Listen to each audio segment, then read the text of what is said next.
Merci d'avoir choisi cette émission éducative École et Société. Et ben, aujourd'hui, nous allons une fois parler de la femme et de la jeune fille mère. Vous le savez, la femme a un grand rôle à jouer dans le développement d'une société. Il ne faudra pas seulement attendre le mois de mars, ce mois dédié à la femme, pour parler de cette dernière, car elle joue un rôle très important. Alors, nous allons aujourd'hui justement parler de cette femme parce que elle doit être considérée comme une véritable actrice du développement, la femme congolaise bien entendu. Alors, beaucoup à dire autour de cette femme, autour de la jeune fille mère, et nous allons parler ce soir avec une dame, la fondatrice même de l'ONG Double Grâce. Je reçois pour vous sur ce plateau Madame Malika Ngoï Kabamba. Bonjour Madame Malika. Bonjour Madame Irène. Très heureuse de vous recevoir sur ce plateau d'École et Société. Je rappelle encore une fois à nos téléspectateurs que Madame Malika, elle est fondatrice de l'ONG Double Grâce, mais également directrice exécutive. Alors, nous allons commencer avec notre émission, Madame Malika, et l'ONG Double Grâce. Parlez-nous un peu de cette ONG. Oui, l'ONG Double Grâce, merci d'abord pour votre invitation. Alors, j'aimerais parler de l'ONG Double Grâce. C'est une ONG qui s'occupe des femmes monoparentales. Quand on parle de femmes monoparentales, ce sont des femmes qui élèvent seules leurs enfants. Donc, il y a des veuves, il y a des femmes divorcées ou célibataires qui élèvent seules les enfants. Il y a aussi des filles mères. Donc, l'ONG s'occupe de ces femmes-là on les amène à devenir autonomes. Donc, on leur apprend des petits métiers, on leur forme aussi sur l'estime de soi, on leur forme sur plusieurs thèmes pour amener cette dernière à arriver à prendre une place dans la société. Ok. L'ONG Double Grâce, ça c'est très important, surtout parler de la famille monoparentale. Ah ben, je disais tantôt à l'introduction même que la femme doit être considérée comme l'actrice du développement, la femme congolaise. Et, mais en observant cette femme aujourd'hui, quelle est sa place selon vous, la place de la femme congolaise dans La la femme société? congolaise, la femme congolaise, premièrement, c'est une femme forte. Mais quant à dire qu'elle a une place vraiment dans la société congolaise, je ne veux pas choquer les gens, mais je trouve que la femme n'a pas vraiment sa place. Elle n'a pas une place qui est considérable, c'est ce que je veux dire. La femme congolaise, c'est une femme qui sait travailler, qui a la force de travailler, mais cette force-là n'est pas aussi reconnue. Parce que quand on regarde déjà avec le climat du Congo, la femme est dehors. Elle est en train de s'exprimer, elle est en train de chercher comment élever les enfants, comment être belle. Elle se cherche, mais elle n'est pas aussi reconnue dans la société comme telle. Et la femme elle-même, ne connaissant pas vraiment ses droits, ses valeurs, elle reste un peu en arrière, sans montrer son potentiel, sans montrer ce qu'elle est exactement, parce qu'elle n'est pas vraiment reconnue comme telle. Je ne sais pas. Mais pourquoi selon vous, elle ne reconnaît pas ses droits? Qu'est-ce qui se passe pour que cette Elle femme ne reconnaît reconnaisse pas. ses Mais droits? ça dépend, c'est parce que dans chaque pays, il y a une certaine culture. Ici, nous avons plusieurs cultures, ça dépend aussi de la région dont la personne sort. La femme, elle ne se reconnaît pas ici parce que peut-être dans sa culture, on lui a dit que la femme doit rester en arrière. Et elle met ça dans sa tête. Pour elle, moi je ne peux pas aller de l'avant parce que ce n'est pas ma place. C'est la place à qui? C'est la place réservée seulement à l'homme. Elle ne peut pas être en avant. Donc, dans la culture de plusieurs régions ici, c'est ce qu'on a montré à la femme. Voilà. Et la femme, elle a mis ça dans sa tête. Elle se dit que j'ai certaines limites.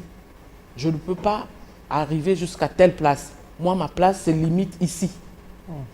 Donc, même si elle a le potentiel, même si elle sait faire, je ne sais pas quoi, mais elle se dit non, je ne peux pas arriver là-bas. Je ne peux pas être peut-être un ministre, je ne peux pas être... Oui. Aujourd'hui, oui, on voit des ministres femmes, heureusement. Heureusement.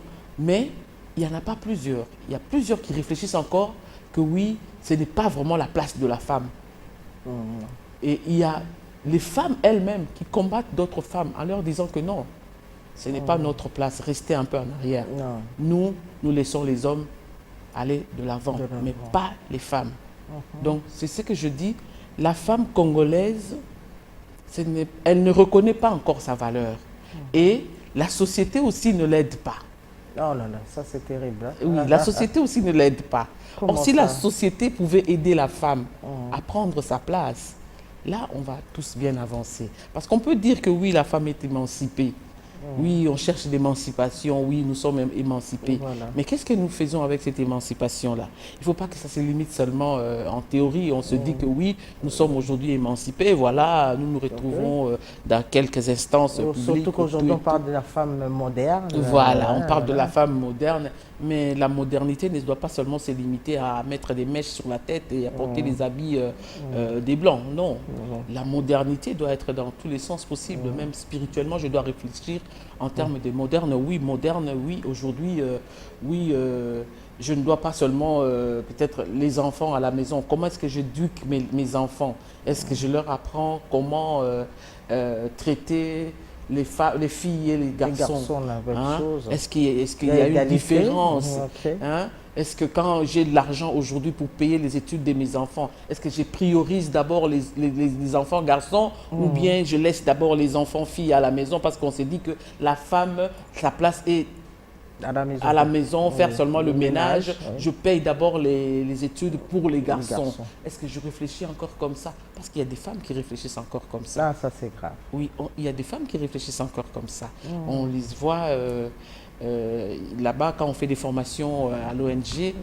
Il y a des femmes qui réfléchissent, qui disent qu'avec le peu d'argent que j'ai, je préfère envoyer les garçons aux études. Les filles, elles vont être mariées, elles vont rester à la maison. S'il y a encore des femmes qui réfléchissent comme ça aujourd'hui, alors on se dit on n'est pas encore moderne comme tel.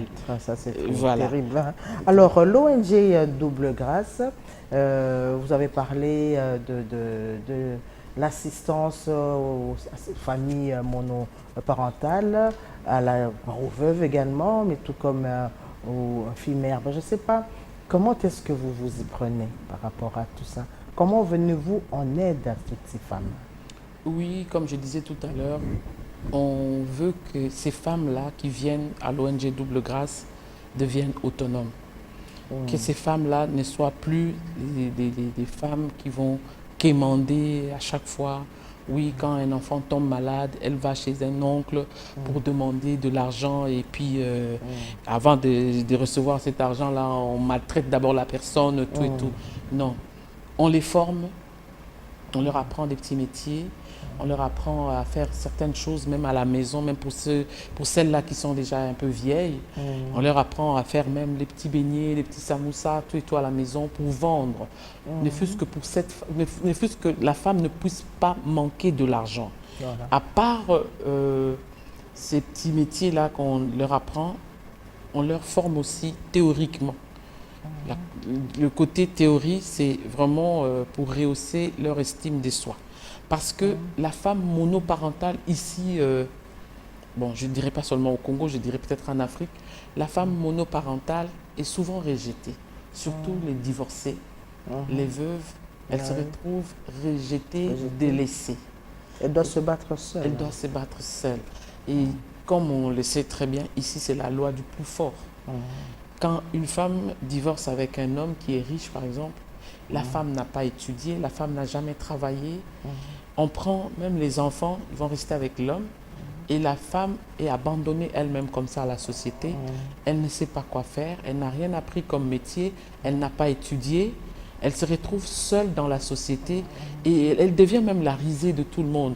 Toi qui étais marié hier à un ministre. Je ne sais pas pourquoi aujourd'hui tu divorces et on te maltraite parce que tu as divorcé. Même dans ta propre famille, on te rejette. Voilà. On te rejette même, on te trouve que tu deviens moins que rien là. Parce que tu es revenu dans la maison familiale. Tu es revenu dans la maison familiale parce que tu n'as pas étudié. Tu es revenu dans la maison familiale parce que tu n'as pas de besoins, tu n'as pas de moyens pour aller trouver même un petit studio pour rester. Mais tu reviens dans la maison familiale. Et le rejet commence déjà dans la maison familiale. Et quand ça commence dans la maison familiale, même dans la société, les gens te rejettent. Ils te rejettent parce que tu n'as rien.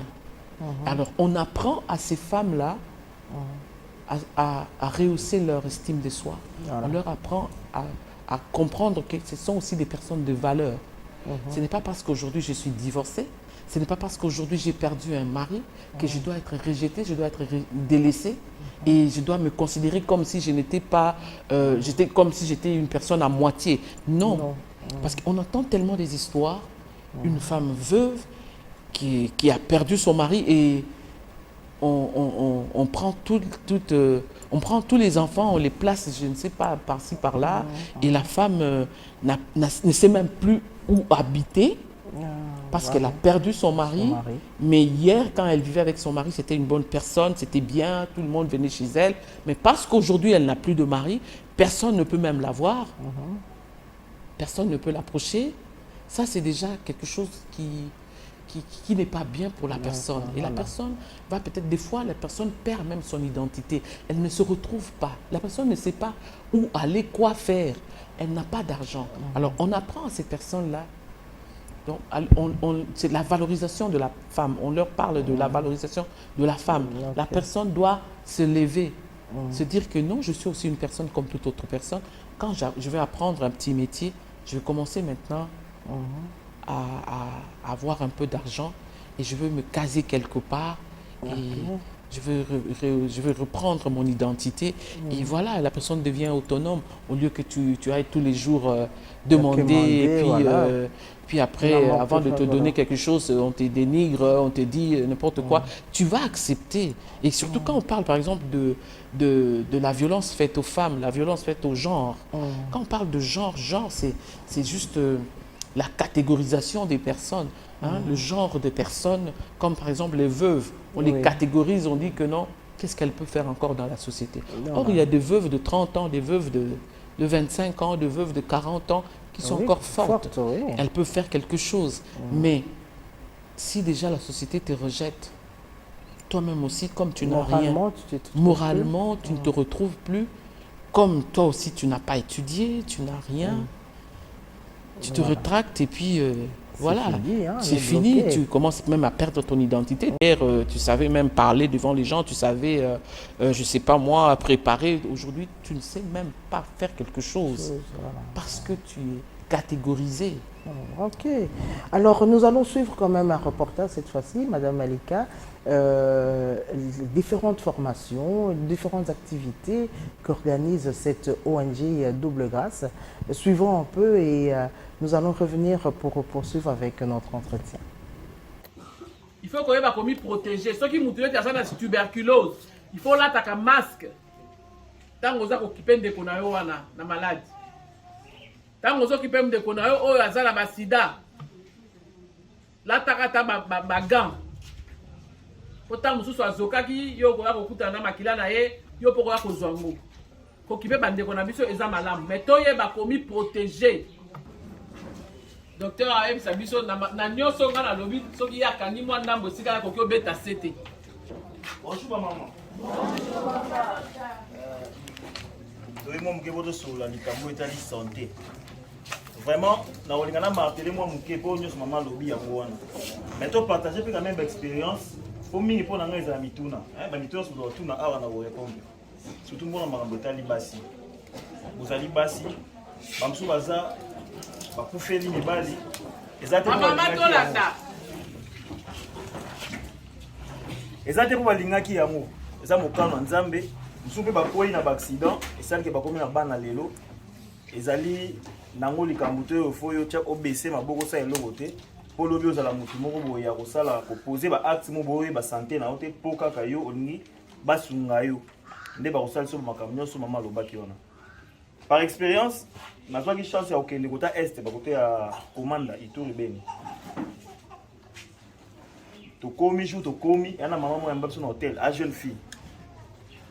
Et yambeli moko yamba biso mutu moko aza so baba si moko kolinga yambeli wana.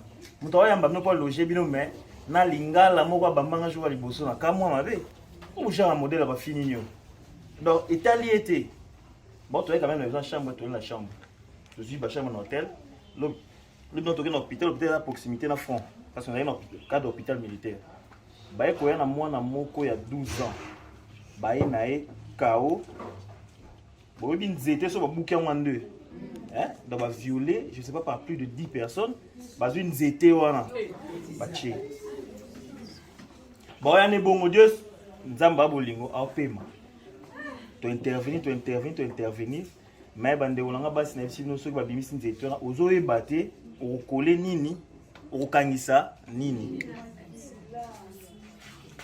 Si biso tozo vivre ba violence teke ba makana ndako bazo menacer oui fait la forme même sur la violence mais les en bateau yo a sacrifier bu jeunesse na o yemo alinga kita sacrifier yango. Mais eyeli donc ozo ebate dans la longue biso kota mbala bando ebate za nini. Donc on essaie de voir azo kola mais a commis coco la sikoyo n'a pas conséquence il y a viol. Docteur si ba moté yo za chirurgien gynécologue. Oui. Là chirurgien même en gynécologie. Et donc maman basi na yebi on mingi. Alors to colmater quand même to bongisi. Fi wana o ya mbara biso chaque jour de soir na kana na hôtel. Ton est rolandele. Nzoka a subi sa viol. Le viol, parce que même le comportement est parce que ça a un comportement physique, ça a des conséquences physiques que vous avez dit. Mais on a peur de virginité. Tout ça, la quantité est nini 5 litres. Et kolo moko otie. Oyo curcuma otie osomi ekolo moko mais otie kati. Et sali ekolo moko ya tangawizi plus kati ya curcuma. Ba ai misatu. Bomoni ba mama ndenge za mbuma wana olongoli osali ndenge to lamba ozwi mai na yo moto makalo sombi soki réchaud mai etoki osokala ki déjà tangawisi ezalaka trop zel uta kana basi ya mabele après ozwi oti yango na mai wana ya nini ya moto po bazelu elongwa bien zelu na ndenge osokola mai ya malila elongwa bien te na mai ya moto zelu elongwa bien. Après, oye ko sokola lisusu bien. Olongoli ba salité wana na ndenge okokai kolongola. Boza bat. Oyo pe osokoli ezala peze na maya moto. Ai okolongola ndenge ka ya kolongola. Ba quantité wana nyonso ekolo. Kati na ai. Ozwi osalisi na libo. Il y a des machines aussi à presser ezala. Mais oyo lokola biso ezana no ebandeli quantité wana otuti. Tuti anatana yozo tuta mai na yo a moto ezo sala nini ezo toka ko mesuraki bidon ya propre olekisa mai te kotia pe mukete mai wana toki yozo silisa ko tuta elembi nyonso eza makasi te ozwi base wana ba nani wana otie na kati ya nzungu ya mai ya moto ya propre maboko na pe déjà propre sokola ki po ko sala na maboko eza biloko moko basala na maboko. Soki bat bazo mona yo za propreté akoya ko soma ngoti ya lobi abana ko fina na maboko na ko somba te atande ko zo te kango za mayele boko kanga ko ndenge mama lobi ke makambo eza mwa ebele awa to za banda 18 ans mata donc elle a dit que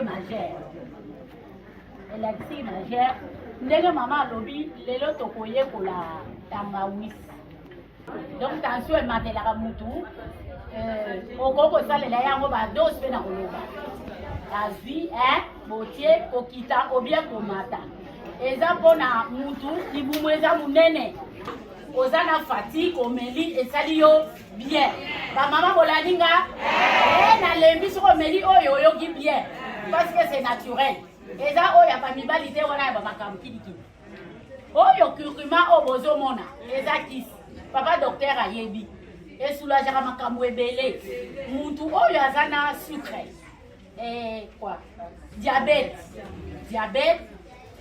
oyebi ndeko moko okoki kosala yango vraiment abezaka soki papa docteur ayebi te akokende kotala na bainternet akomona donc yango mpona diabète eza bien yango mpona kolave cerveau muntu cerveau ezala bien parce que cerveau na biso eza ordinateur soki mutu ebebi makambo nyonso ebebi po eloko soki euti na congélateur ebimi ebebaka il faut kaka ezala kaka kuna epuis eloko soki euti na glace eyoka koma décongélé ebebaka mpe amwi na frigo ezwa mwa malili mpo oyeba komela yango mpa eswa parce que ayo totie na kati na tangawisi ekoswa mwa moke il faut ezala mwa malili soki osali yango nazoka eteka na poko oza na congélateur obien na 1 heure du temps okoki kotia na 1 heure wana eresu mwa malili obimisi avant okende koteka baquestion bamama andaki documentaire moko na Kenya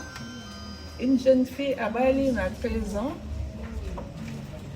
sikoyo akomi soki na ba quarantaine mais aboti 44 enfants 6 bakufi batikali 38 là aboti ya moko ya mibale ya misate batriple banini même basexuple nyonso tu wana aboti sikoyo bakendeki na hôpital nde bamonaki nombre ya bana ebandomata babandaki koluka batia ye na bacontraception mais bameki baméthode nyonso tu ya contraception epa na ye nzoto na ye ezorejete elingi yango te soki to batiaki akotaki même coma 1 mois aye kobima coma aokontinue kaka mobali sikoyo kutu bamona liboso aza na 20 ans amona abi ça fait 13 ans amona papa mais papa alalaka na ndako akotaka l'air bana balali et puis abimaka l'air bana na balamuki te donc mama aidaka bana na ye kaka na mosala ya kotrese bacheveux donc mwasi wana ndenge badocteur balobi mpo na ye il faut kaka méthode naturelle mais ye azokoka yango te mobali balingi kosalisa ye te ebakili te ozomona nayebi te soki docteur osposa kokutana bakangeli wana. Voilà, la femme veuve, la femme, la fille mère, et puis bon, cette famille monoparentale, et ben, la femme est utile tout de même dans la société.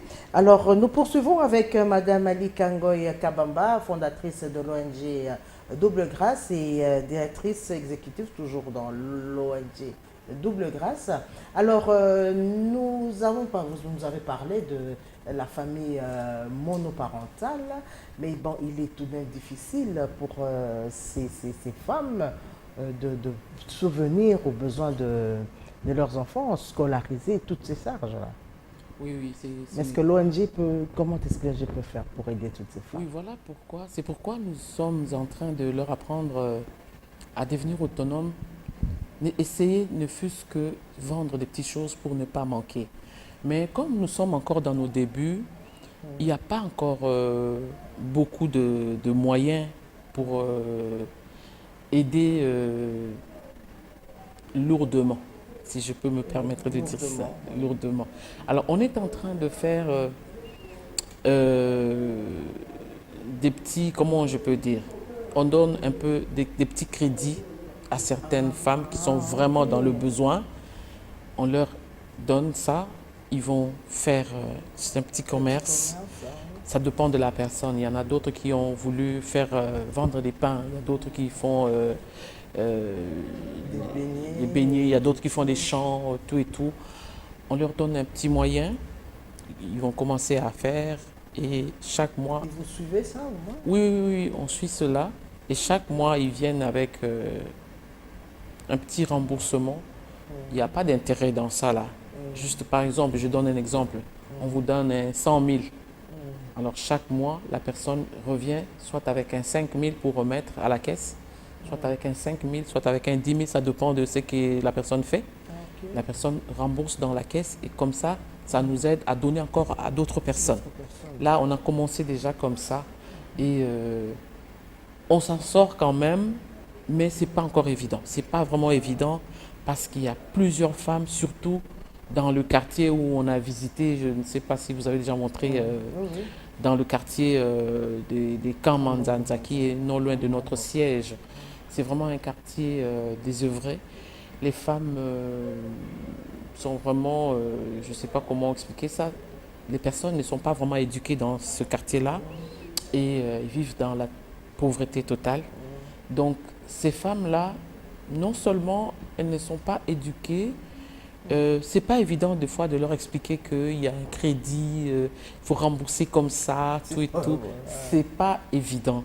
Mais ils sont dans le besoin, Ils sont vraiment dans le besoin. Et plusieurs fois, nous nous sommes rencontrés avec le problème que souvent, elles n'ont pas compris vraiment le sens de cette ONG-là. Elles n'ont pas vraiment compris que nous sommes là pour leur apprendre à devenir autonomes. Et les personnes viennent avec des besoins, des fois, que nous ne pouvons pas venir en aide. La personne vient t'aider, par exemple, vient te dire que non, j'ai un enfant qui est sérieusement malade, à qui on doit peut-être opérer, tout et tout, il faut donner de l'argent. Mais nous ne sommes pas vraiment là pour... Nous ne sommes pas encore arrivés à ce point-là. On va le faire à un moment donné, quand Dieu nous le permettra. Mais en ce moment, nous ne sommes pas encore arrivés là. Nous sommes au point de former pour que la personne devienne autonome, pour que la personne devienne indépendante financièrement. Hein? Financièrement et puis moralement aussi, oui. Donc, nous ne sommes pas encore arrivés au point que oui, on va commencer à aider tout le monde. Parce que si aujourd'hui, on aide la personne là qui cherche à faire opérer sa fille, l'autre, c'est tout le monde qui va venir avec des problèmes comme ça. C'est pour ça, à chaque fois, il faut rappeler à toutes ces mamans-là que non, nous sommes là pour t'amener à devenir indépendante financièrement. Nous voulons t'amener à devenir indépendante. Nous ne sommes pas là pour te donner encore de l'argent, parce que l'argent que je vais débourser pour amener ton enfant à l'hôpital, ça ne sera pas remboursable. Ça ne sera pas remboursable. On peut le faire, il n'y a pas de problème. S'il y a de l'argent, on peut le faire. Mais que cela ne soit pas dans la tête de nos mamans que oui, cette ONG-là est là pour nous aider dans tous les domaines possibles. Nous, on ne peut pas faire ça. Ce sont des difficultés. Oui, on rencontre plusieurs difficultés. Surtout vraiment les personnes, le niveau de toutes ces mamans-là, c'est vraiment un niveau très très bas de l'éducation, ce qui fait qu'il faut être patient avec toutes ces personnes-là, très très patient et puis très compréhensive pour ne pas aussi frustrer d'autres personnes, pour ne pas que vous-même aussi vous soyez frustrés aussi, parce que des fois le message a de la difficulté à passer. Ah, vraiment. Oui. Mais bon, l'ONG Double Grâce, lorsque vous avez eu cette idée même, c'était juste pourquoi seulement la femme, pourquoi pas les enfants, pourquoi pas la société. Là, je vois également l'homme. Pourquoi pas tout ce monde-là, seulement la femme?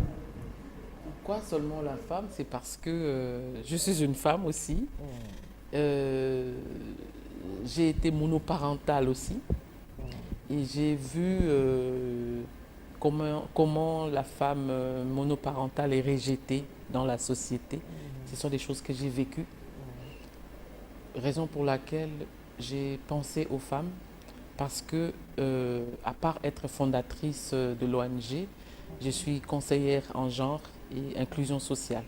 Quand on parle de genre, on voit la catégorisation des femmes ou des hommes. Parce que même à l'école, quand on parlait de genre, on disait genre masculin, genre féminin. Mais quand nous, on parle de genre, le genre, c'est toutes les personnes qui sont catégorisées et discriminées quelque part ou maltraitées d'une autre façon. Je vais donner un exemple. Il y a dans certains pays ou dans certaines sociétés, tu trouveras par exemple les albinos. On les met vraiment à l'écart.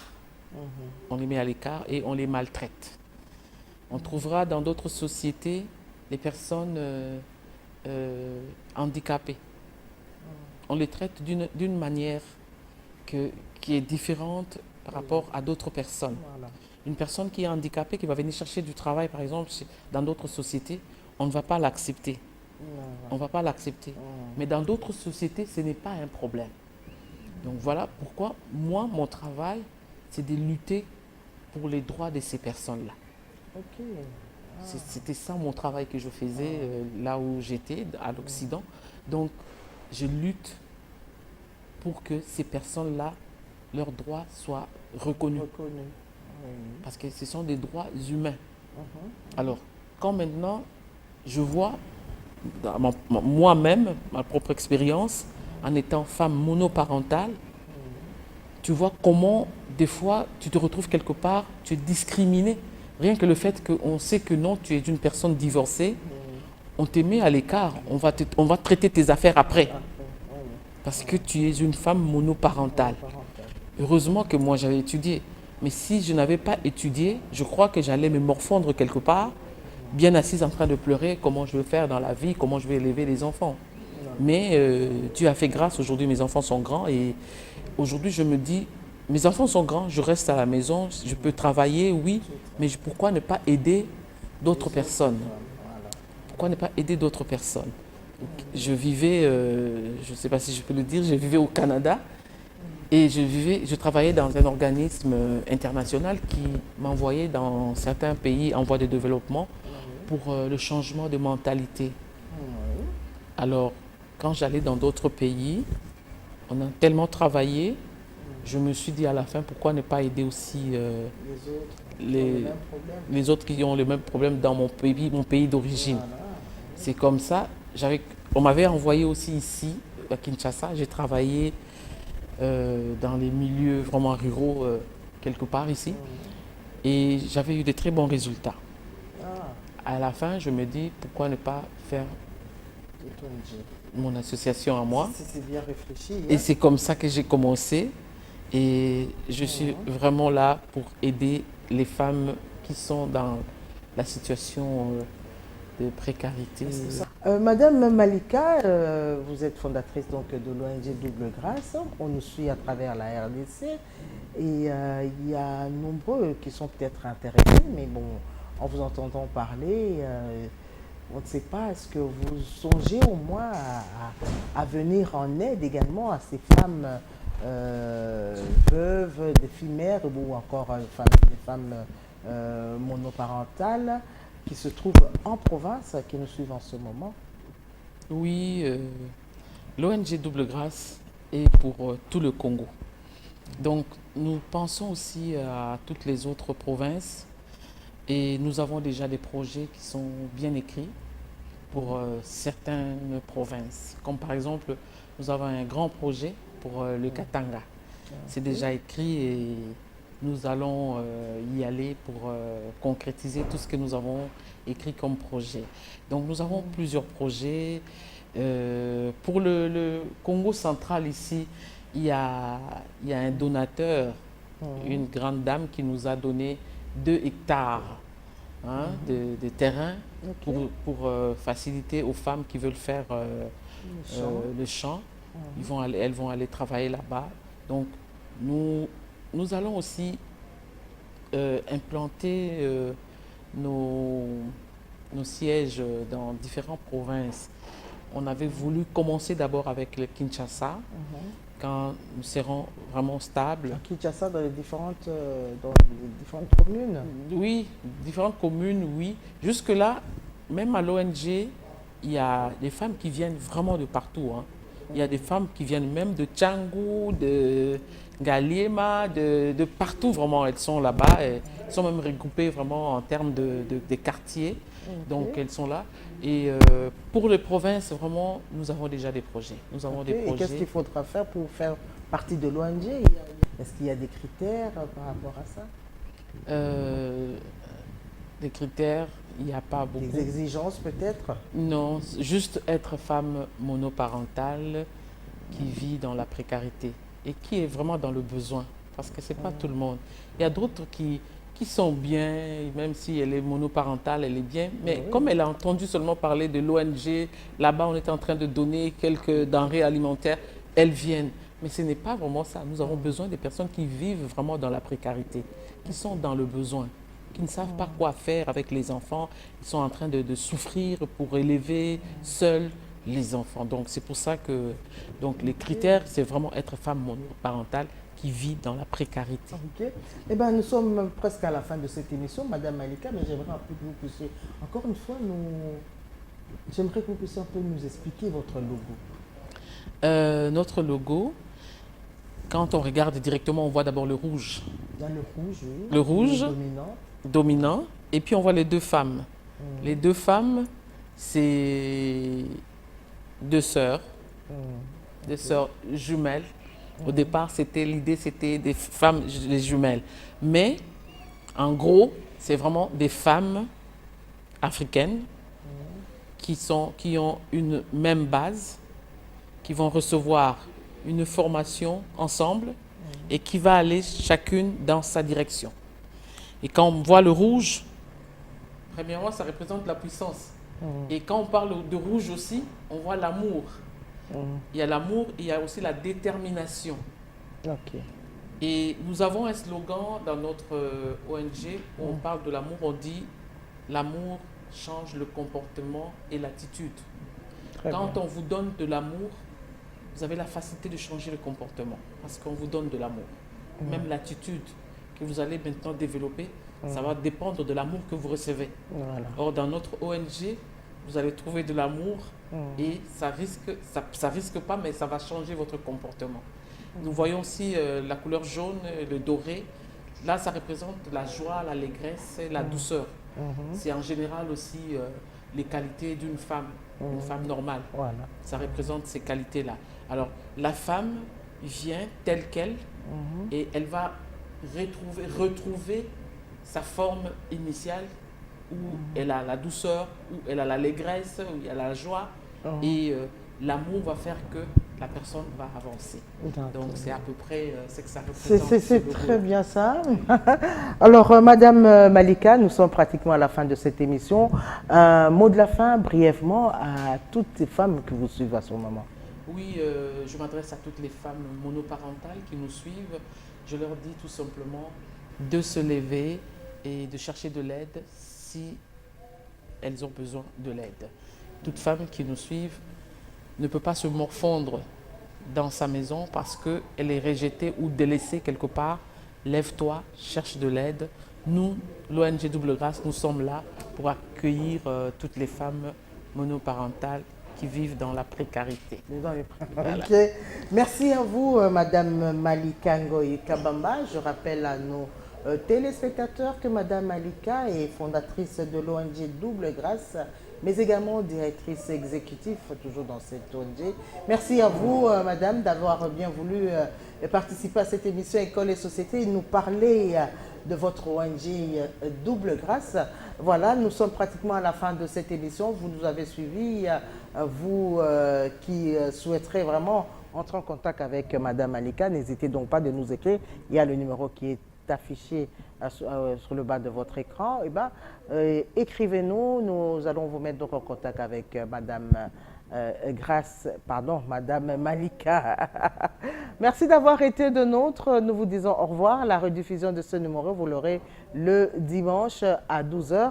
Et nous allons nous retrouver le vendredi prochain à 17 h avec un autre numéro de votre émission École et Société. Nous vous disons au revoir.